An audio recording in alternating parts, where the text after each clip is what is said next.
Channel. Welcome. No more Cuban cigars can come into the U.S. It's much deeper than that. I'm about to address it. Also, John Kerry admits that the Obama approach to Cuban policy was completely wrong and that the Cuban government didn't step an inch to make things better for the people. And in fact, it went backwards.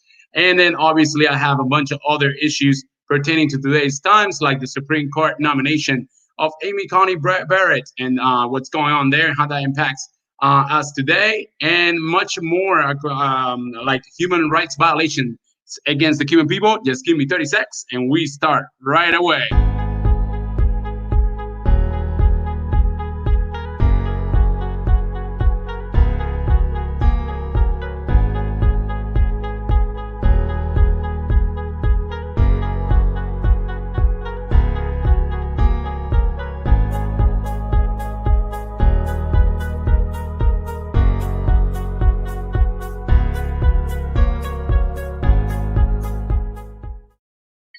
Hey everyone, how's it going? I hope you're having an awesome Sunday. I hope everything is going great.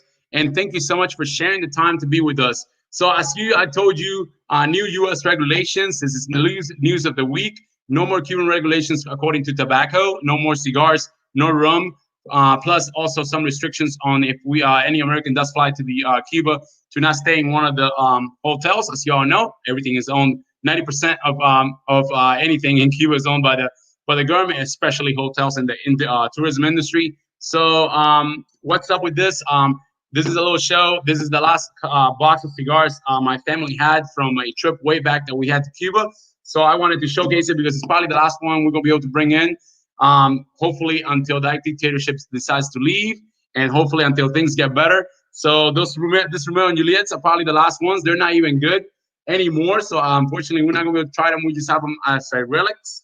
But anyway, so that's it brings a good smell still to the home sometimes. So that's the news of the week. But it comes as of for example, deep things that are going on within Cuba, like human rights violations, tremendous human rights violations. There's a family that are trying to take the custody of their kids away just because of their religious beliefs. They don't want their kids in the public school system because it's a determination of a communist system that does not allow the kids to really show, have their faith be taken into account at school. And that family wanted to homeschool. They're both pastors, I believe. And anyhow, their house got last night. There's news of their house being they have people throw rocks at their house, and it was incented or started at least very permitted by the Cuban government. The family had to sleep in the roof, and as of the last news I got, they had to stay within a church to be safe for now. So that's some of the human rights violations that happen every day within the island, that happen constantly, and that's why the Trump administration decided to impose this regulation. This money, when you buy cigars, rum, tourists, like for example, staying in one of those 4, 3, 5-star hotels. They're all run by GAESA. GAESA is a state-run organization which the CEO, president, head, everything is Raul Castro's grandson. Every Cuban that is kind of familiar with what's going on in Cuba kind of knows that. So this limits that money that is coming fresh into them. Sometimes you go to other islands, for example, like the Bahamas, or I don't know the Bahamas, but you go to other islands in other countries like Colombia, and you can find some of these products. And that's not going to be, you may find it still, but you're not be able to bring it into the U.S. again until there's a change of that regulation. So I think it's very well thought out, and I think that's a really good part to start, what's going on with the Cuban issue. So that's one of the regulations. The second thing is John Kerry, Secretary of State, former Secretary of State with the Obama years, and also obviously runner nominee for presidency in 2000 in that election that was decided in Florida and almost went to the Supreme Court. Well, John Kerry admits that the policy towards Cuba during the Obama years didn't really work. The Cuban government, and he feels that very dissented. He feels very how can I put it? He feels in the interview with CNN, he expresses that he didn't think that they put their best foot forward, and the Cuban government didn't do anything with the openings of relationships. they actually stepped backwards. And that's because obviously they couldn't handle, they were scared to handle what the reality of the world really is. Internet in Cuba, even though during those changes, there was some more access to internet. It still restricted many, and still have many kind of in a limbo. There's also people who honestly got more repression, especially political prisoners and people in dissidents. So that's part of what happened. John Kerry pretty much admits that this was didn't really work. It was an approach that was failed. Obviously, the Biden president campaign is promoting to do something similar, but many say that because of the polls tilting so big, especially with the Cuban American, Venezuelan, and Nicaraguan part of the Spanish population being so against, what the old style of not being confrontive with these dictators. They're criminals, so a lenient approach usually doesn't really work with criminals. They just take advantage of it, like it happened with Cuba. It happened from 2004 to 2008. So and then from 2008 to 2012 and 2016 until Trump came to the presidency, the more lenient we got, the more the dictatorship took advantage of that, and it kind of grew its hold within the pressure that it's the island of Cuba. So the conclusion is Cuban cigars are going to be really hard to come by. Hopefully, when Cuba is free, they have a great value, and people who with freedom can actually do business within the island and grow themselves and make themselves be able to go into the business and have a good exclusive brand that does not, go into the wide market like the dictatorship is using right now to fund its oppressive system. So I find the new regulations good. I was one of the ones that 8 years ago would have told you, let's try something different.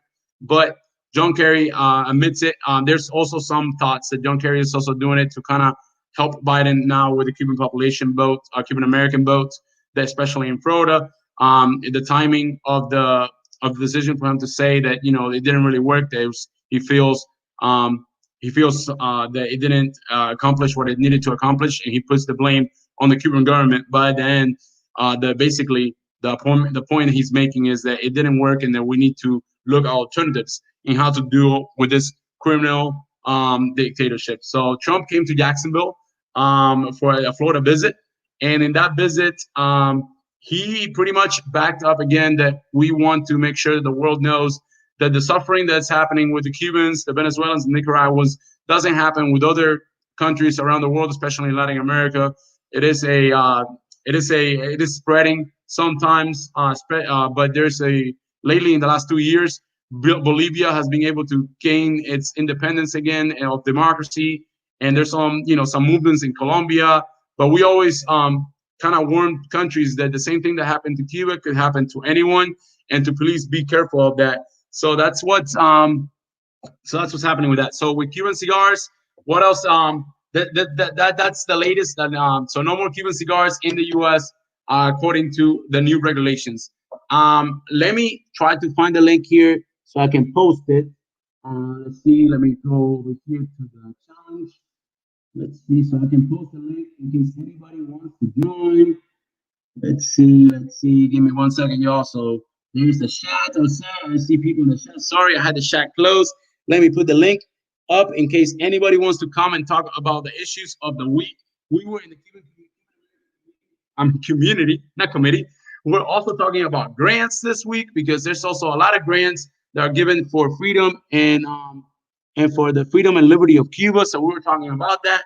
We were also and we were talking about how to use those that money that is designated for freedom around the world, in this case in Cuba, wisely. We were talking about many other issues. I have my first person that wants to come into the chat. Let's bring him in. How's it going? What's going on, my friend? Everything's going good. Let's try. You recognize me? It's like the guy of like the everyday man, right? Like the guy of every day. That you know what? And I love this part because I love to gusanear in English. I love it.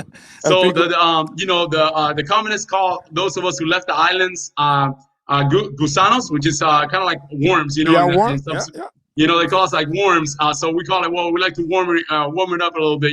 Make warm and mix it up. That's what's up. We're gonna make it spicy. Yeah, we gotta make it good. We gotta make it good. Let me spread us here and make get a good thing going on. There you go. Let's put some flags here. Okay. Wait, what do I do? Did I took you out? No. Oh, wrong. You put me around the American flag. Gosh. Okay, we're good. We're good. That's pretty good. That's good, man. Good. I like it. I like it, man. I always believe that. I always believe that the pronunciation that we have to do with this is doing in this language too. That way, spread the word. You know what I'm saying? No, I love it. So Fulano, that is really active. He used to go to Cuba a lot too. At least he goes anytime he gets a chance, and he wants obviously freedom for Cuba too. So Fulano, what do you tell Americans, or what do you tell anybody in the world that they should do to kind of help us as Cubans to try to make a change, within the island? That's for sure. The main one the people that is not Cuban need to understand about Cuba. That Cuban is the root of the communists now, and if they don't cut it off completely, it's going to spread out. It's going to spread out to the whole at the point that they try to make it in the United States, which is like amazing. Is unbelievable what these people try to do. And as most you understand the situation, you understand, you can explain to these people what they're asking for that they don't know. And the good thing is, because people that live all the time in freedom need to understand that they tried to take it away from them. Yeah, no, and like what people may not know is that we are all the time online or anywhere we can sending messages home, telling people what life is, in democracy, and what we can achieve over there, and how people can really live better. And that's really what it comes down to, having a better life and having a life of freedom, like where you can choose whether you want to, whether you want to go to do a business, or you want to work, or you just want to study or whatever, but you can study whatever you want. You can choose to work in whatever type of thing you want to work in. And that's kind of like, well, every day we send them messages in that way. What do you think of the U.S. restrictions? What do you think of what the U.S. is doing with the restrictions now? It's actually affected me personally because it's one of my business, but I had an international. And for me, it hasn't hurt me that much because I have my one store in Vancouver and one store in London, and that helped me a little bit. But my United States customer, they love it. They're pissed off. Yeah, no, Fulano, listen, when I used to travel to Cuba all the time, everybody who knew me asked me for a cigar. There's like whether they smoked or not, everybody asked me for a cigar.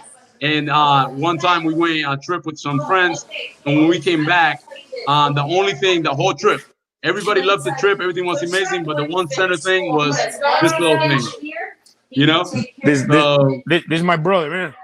Hey, how you doing? This is my brother right here. He's celebrating his little daughter's 21st birthday today, and we have cigar here. But tell her happy birthday, man. Tell her happy birthday. Sorry, I'm taking y'all away from the party. No, it's good. It's good. I jumped. I was looking for you. I put a ring and a thing to me, and I get outside.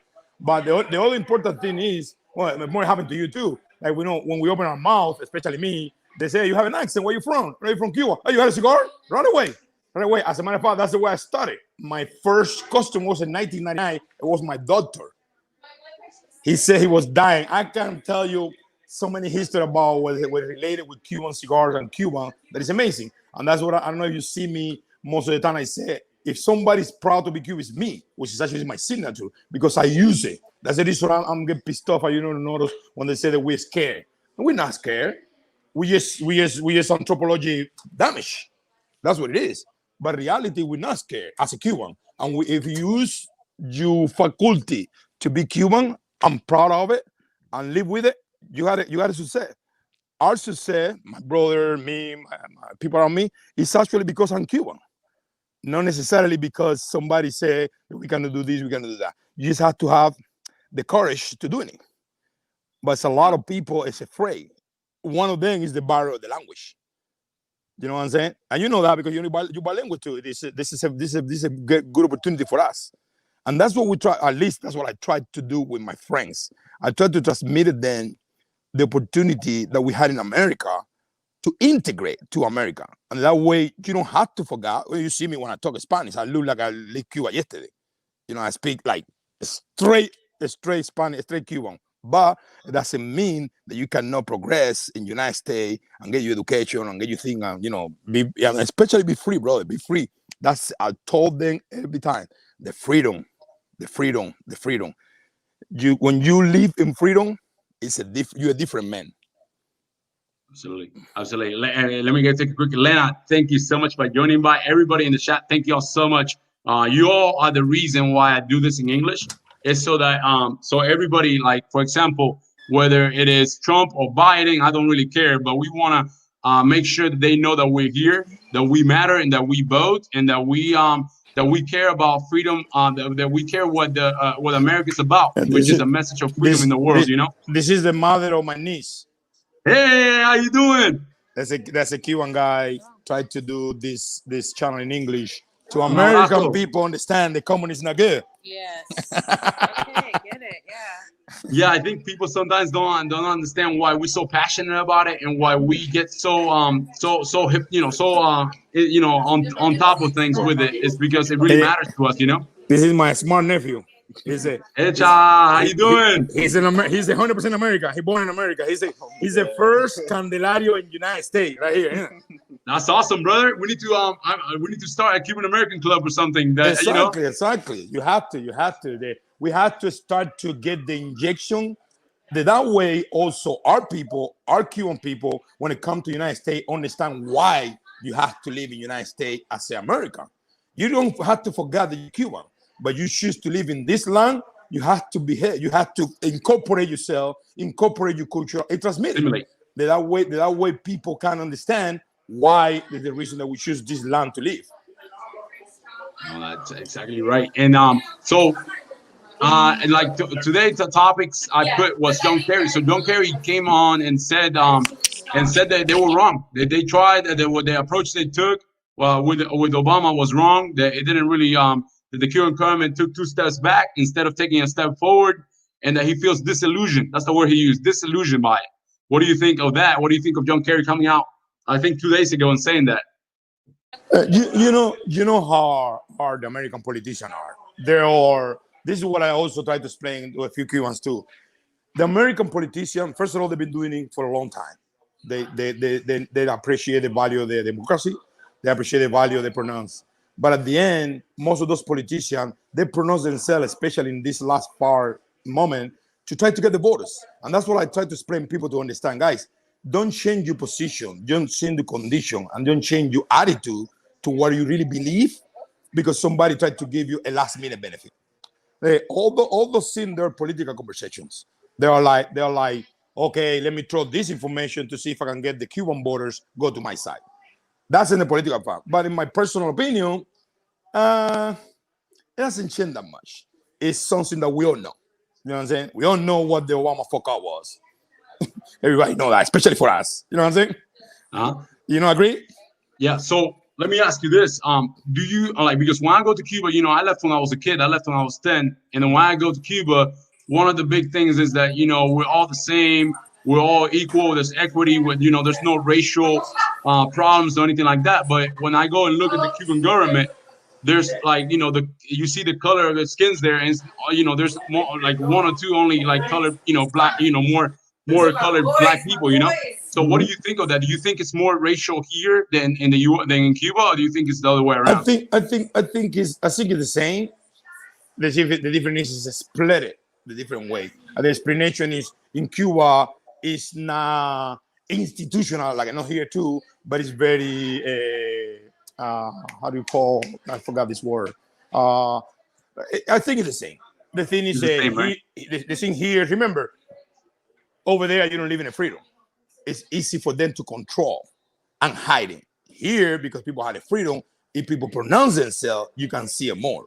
So that's the reason a lot of people, especially lefty people, it's always said that it's more racist here than over there. It's the same, brother. It's the same. The races in Cuba is racist plus discrimination too. Here, which is both to racial and discrimination, but people allowed to pronounce themselves, people allowed to talk. The freedom that you have to speak is different. In Cuba, you can't even have that right. In Cuba, you can't even say it. So they've been hitting it, especially the government, been hitting it for too many years. And they put some black people as a representation to black people believe that is not race, but it is. It is in both. Discrimination. Poor people. You see the line every time you see one of those big lines in Cuba. 90% of the people are black. Yeah. You know, and they live in a bad neighborhood. Yeah, no, let me put it there. Like when y'all think like buying food, when you buy foods in Cuba, like you have to spend 2-3 hours in line, or sometimes a day or two, in order to get like products like rice or like a piece of meat, like chicken or oil, anything like that. You need to spend like 2-3 hours minimum, or to more, probably like a day or two to get exactly. that product. And those lines. Most of the people that suffer there are all the people that are not in the government, all the people that or don't have like an escape with some outside black, not black, but like black market. What is that called? The black market, right? Black market, black market. Yeah, black market. That's the only way you can really make some money, or really stealing from your job or from the place you work at, which is government owned. So if you work at a store, that store is owned by the government. So the only way you can make a little money is by taking something from there, which makes everybody at the same level, but for all the wrong reasons, Hey, all the wrong reasons. That's what they did. They switch the poor and rich for making everybody poor. Yeah, yeah. And everybody living in necessity that is not even make sense.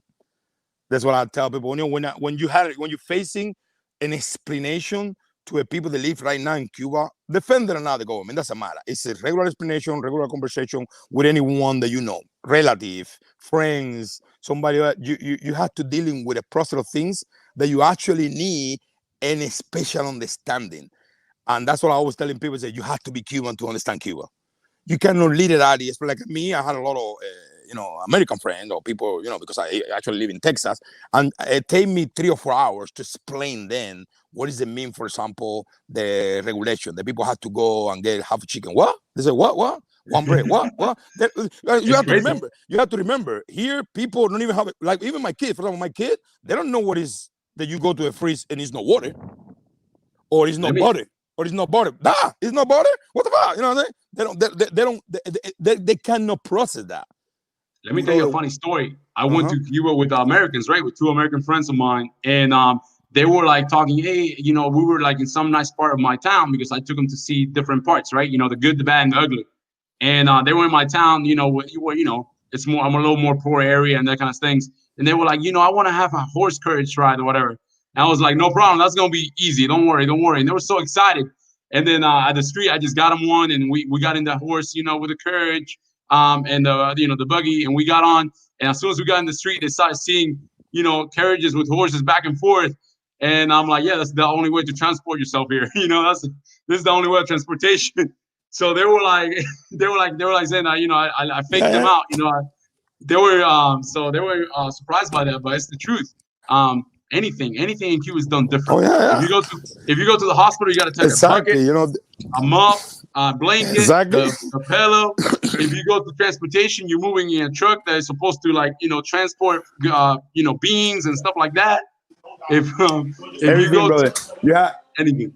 We had one similar when my mom was alive. She was not really sick, but she was old. So we tried to take care of her. We 3 of us here, whatever, and we decided to have a private doctor for her. Not necessarily private, but it was on Chini Health Care. We want to have a doctor that we can call, and the doctor assisted my mom personally. We had that. The guy did it for a few years, and one of my sisters came to the United States one time, and we asked her, what is this doctor wants as a grateful? Like we want to give him a gift or something like that. You know what he asked? He asked for a crow, brother. For a crow. He don't ask. He asked for a crow and a couple of pens. For a crow to cook. A crow to wear. He don't have. He said clothes. For clothes. Yes, he just has for clothes. I went back. He's a fucking doctor. This is a doctor. This is a guy that went to school. He's he's somebody with knowledge, and he was taking care of my mom, and he don't even have that.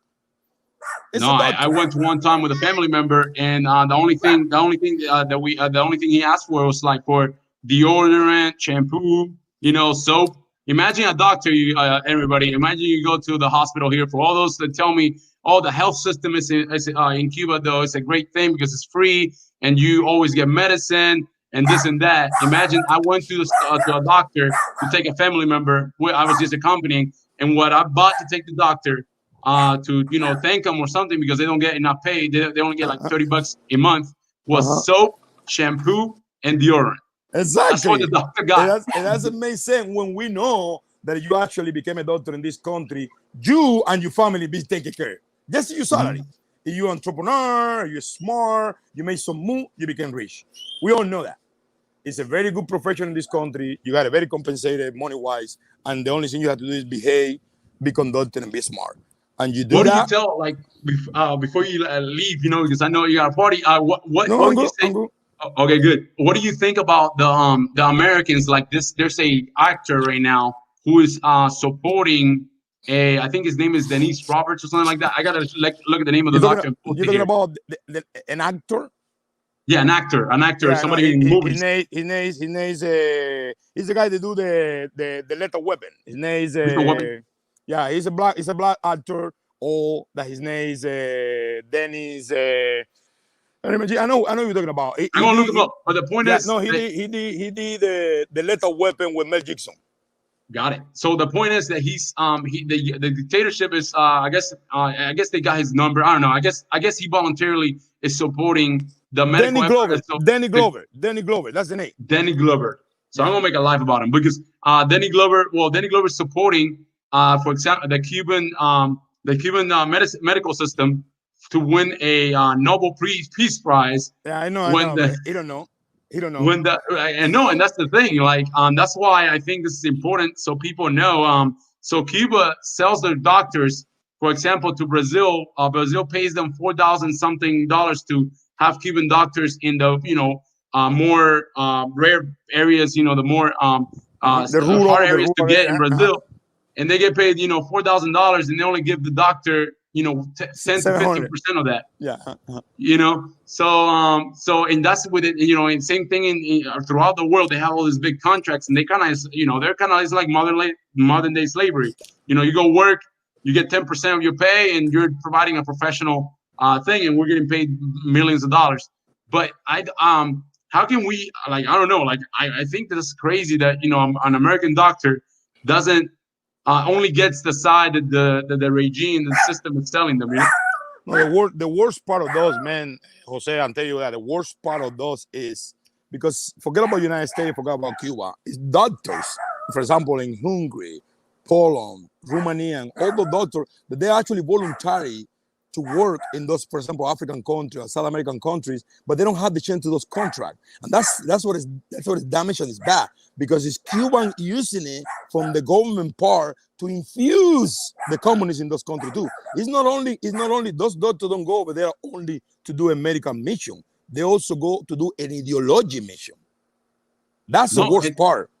And for example, Doctors Without Borders, they do it for free. They voluntarily do the time. All the time. But our doctors, they think they're doing it almost for free, but they're not because behind the closed doors, the dictatorship is signing millionaire contracts with all these countries. Yeah, but the bad part is that they're doing it with the double intention to infuse the communists in those countries. They're taking advantage of that country, Gabon, Bagon, whatever the new country in America, in Sierra Guinea-Bissau and Cameroon. What they're doing is that country only have 2.something million people live there, but it's a very rich country. And because those dictators also, or those people in the regime, they don't develop nothing in the country. They tell their own people, I want to bring you some nice doctor that on top of that, they're famous and they have a good reputation in the world to give you some guys some help that is a bullshit. But what they try to do is they try to change that ideology. They try to infuse the communists to them, and that's the worst part. Because I know a bunch of doctors, and the doctors always, especially here in the United States, they develop when you go to a medical school, they actually you pass a course of ethic, and the doctor here they're very ethic. They're not because how are you going to support the doctor in the United States? How you gonna doctor make money. You cannot tell the doctor, hey, I'm going to give you 20 if you put me. No, doctors don't do that in this country because they don't need it. But in those countries, they have those situations. They had a very, very poor development of the health system, and Cuba taking advantage of that. Yeah, no, and the same thing with everything else though. Everything else we do, they send all this they send all this help supposedly like when hurricanes pass or some big disaster. they say they want to provide all this help to these countries, but then if you go to Cuba, they need that help in every neighborhood. You know, they if you go to Cuba right now or any day, they can use the help for the people there. But since there's no internet, no media, this is my good looking nephew with the T-shirt that said, "I didn't ask to be Cuban, I just got lucky." That's true. It's true. Say something. Hey, what's going on, man? How's it going on, brother? I didn't ask to be Cuban, man. I just got lucky. Yeah. English, that's right. That's how it happened.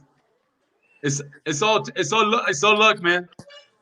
Yeah, it's all good. Hey, but man, I'm glad that you did this. Very good job. I'm glad that you joined. I thank you so much. And like I said, this is going to slowly grow. I'm going to start doing. COVID kind of has me pressed, and I miss a good opportunity sometimes when they're like the other day. There was a rally here, so I could go and ask people because really I want Americans like that were born here and that have nothing to do with Cuba, their opinion on it.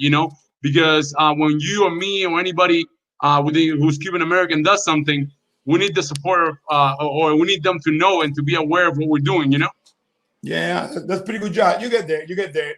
For my part, every time I got a engagement or I've been in a situation, I had a few Latin American like Colombian, Honduran, Salvadorian, people like that. They're friend of mine. They always say, Miguel, we like your cause, thing that you do, etc. I try to engage you with this page and see if they got more participation. That way you can develop your content and you can have other opinion for other people, what other Latin American believe or thinks about this situation in Cuba, etc. In my side, of course, I'm an entrepreneur. I had a lot of people that are in business, and when you're in business, you don't fucking believe in the fucking left. Fuck you, motherfuckers. They don't know. The deal here is that you have to live and be proud and be grateful that opportunity that America give it to us. Absolutely, man. No, and again, this is going to take some time because it's something new. I think there's not much of us, kind of spreading their word from Spanish to English. There's a lot of people like you and a bunch of people kind of saying a lot of things and wanting to achieve a lot of things, but we need, I think, especially when it comes down to the embargo and to any law that the U.S. has done to help the Cuban American community, we need to give them our response, so everybody knows, So it's more than just a little corner.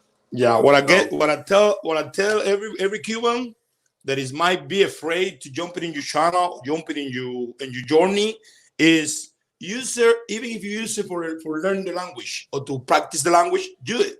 That way your mind get open. English is a business language. They open your mind and make you a better man. Yep. Nope. Absolutely. And you get, believe me, they'll learn real quick. And we'll translate here. We do rapid fire. Let me do rapid fire with you. So I'm gonna give you 5 questions real quick before you leave, and give you rapid fire. All right, ready? No problem. All right, capitalism or socialism? What are you thinking? Capitalism, man. All right. Negotiations with a dictatorship or no negotiations? No negotiation. Okay. Do you believe in a peaceful transitioning? Yes, I do. I do believe. Active but peaceful. Active. We have to be active. We have to be active. We have to pronounce. We have to protest. We have to say. We have to talk. We cannot lose. We cannot keep being afraid to talk. But yes. Okay. And who you voting for? Biden, Trump, or you don't know yet? No, I'm Trump because I'm a capitalist. I'm a capitalist. It has to do with this. In this specific case, and that's what I tell everybody that come vote, is doing it, guys, because maybe this time it does make different. Absolutely. Maybe in another type of election with Clinton or whatever, Pacific, okay, whatever. But this time it might make different, especially for us. Awesome. Well, thank you, brother. And like I said, at the end, what matters is to go vote and let people know that your voice counts, because that's what freedom is about. That's for sure. That's what this is something that's cultural, man. It's a right that we have. We have to use it. And what Fulano de Tal and me are kind of spreading here is for people to be free. I don't care what you think. I don't care what your opinion is, but go and participate and be you Say, don't be afraid of give your opinion, and that's what we want for Cuba. We want for people to not have to worry about what they think or what they say or how they interpret something. We want them to be free of mind and free of everything. So that's what we're about. And it's good exercise for the future because we don't know how to vote. We don't know how to live in freedom. We don't know how to live in Cuba. We don't have that. Well, it's a good exercise for the changes. When tomorrow we all want to Cuba have democracy, we all want to Cuba have vote or the right to vote. We have to practice that way we get used to. Okay. Any public comments you want to do? Like anything you want to make sure you people know? Any business you got going on that you want people to check out? Anything like that? Oh, it's good, man. Well, if the people like that T-shirt that I promote, that it said specifically, I didn't ask to be Cuban, I just got lucky, which is a very, very strong statement. You can go to a site called En Cuba se hablan 100 lenguas, and you can click in the T-shirt and you can buy it pretty cheap, very good quality T-shirt, and it's very, very, very good to wear. I had my large customer. They are Cuban American. They're proud because they've never been in Cuba. They didn't born in Cuba, but they've been here for their parents. How good is be Cuban, and that make you a proud. And when as most proud you are to be Cuban, more closer to the freedom, or more closer to the liberty. Okay, so how's that site called again? En Cuba se hablan 100 lenguas. Yeah, that's the name of the page. In Okay. YouTube. En Cuba se hablan 100 lenguas. It had a few points, a few comments that I made, but you go to the site that it says context or something like that, or others. Oh no, I'm sorry, you go to about that show you a T-shirt sign. You click in there and you see my T-shirt and you can choose the size and the color. Okay, I'm gonna check it out. See if I can get one myself. I encourage everybody to check it out too. I'll say contact me and let's say you want for free. Everybody that is the pronounce again Cuba, I give it for free. I just sell it to people that they don't understand or they want to wear it. But everybody that had that pronunciation, I give it for free. No problem. That's awesome. That's awesome. I'm gonna definitely check it out, and then I'll tell you. But I kind of like yeah, definitely want to check out the shirts and try to get one too. So you got it, my man. Hey, good job, brother.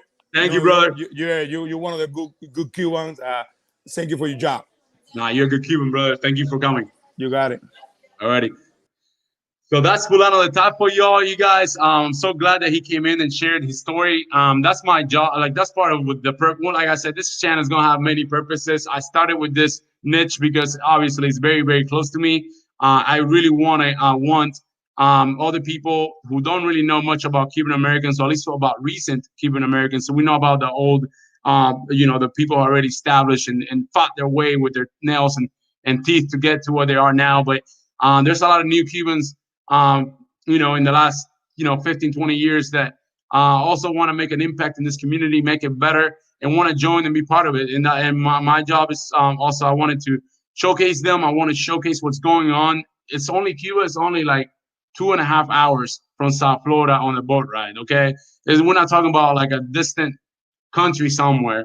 It's right there, and there's a system that oppresses people. That takes there's no reason of property. People don't care about people's liberties.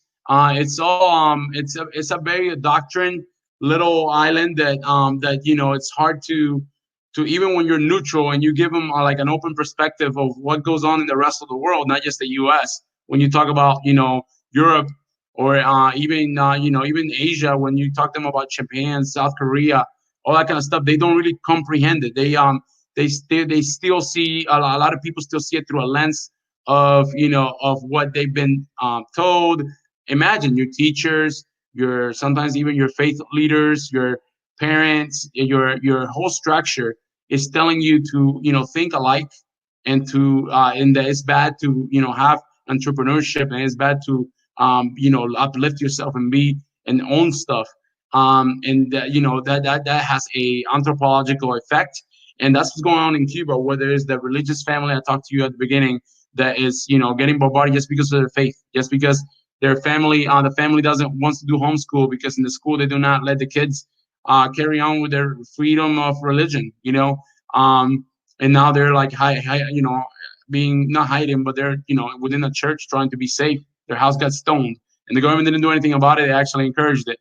And that's part of what we're talking about here with one of the topics. Also, the medical system, the doctors that get sent to other countries for 2 years and a half, they give up their families, everything, for 10% of what the Cuban government is giving them, for 10%. So if you, so like there's ratios and photos that when I'm going to do a video about it, like not live, an actual video where I can put, hopefully I learn how to do that card so I can show you the numbers with evidence. If you go to Cuban Freedom Defenders, you can see it yourself. They have a good presentation on it, on all the stuff, all the hardships that these doctors face to provide, provide good healthcare to these people. But people don't know, even the people that are being served and that are supposedly getting this great help, don't really know that these people are really being enslaved within their, to be able to do that for them, it's really sad, and I really want to do something about it. So that's why I'm telling the story. That's why I will always say the story, even though if my channel it starts being broad and carries on other things, which it will do because it's because there's a lot of things to talk about. But this Cuban American story is going to be very essential, and the Cuban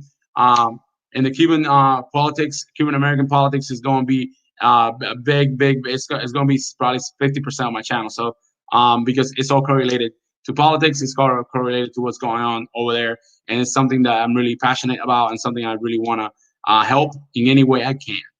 I am so glad y'all joined me on Sunday. I see so many good comments here. I really don't see them. That's why I haven't posted them, just in case it's something I don't really know about.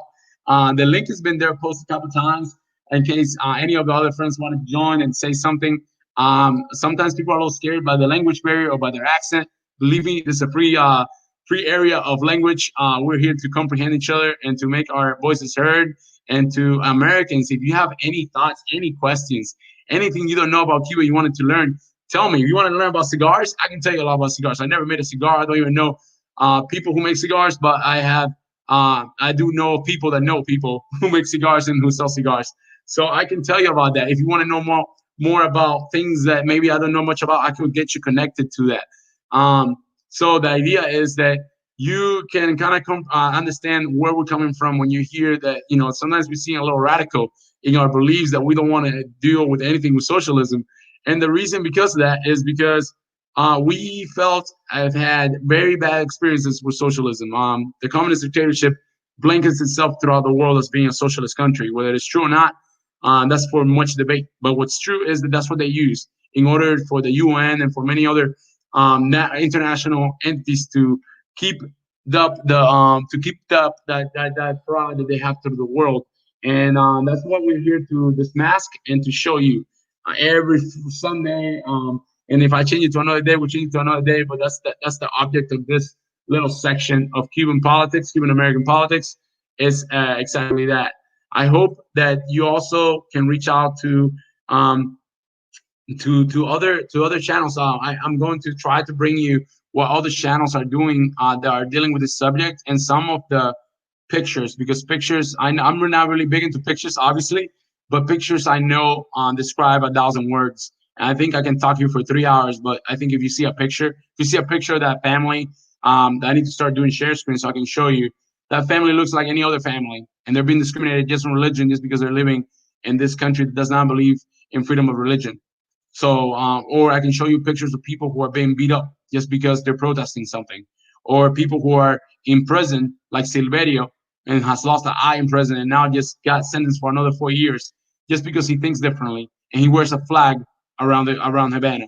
That's the only reason he's in prison. That's the only reason that he's in that state, and he got another 4 years after being probably another couple years in prison.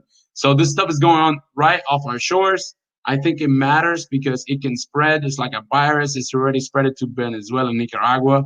And I also want to bring people to this country so you see that it's not just the Cuban story. It's the story of many Latin Americans that are losing their freedom just because of a virus that is really amidst making people poor. To them, equality means that everybody's going to be poor, and that the government is the only one that can possess the goods and all the means of production, and that's what destructs any type of society. So anyway, I won't say much more.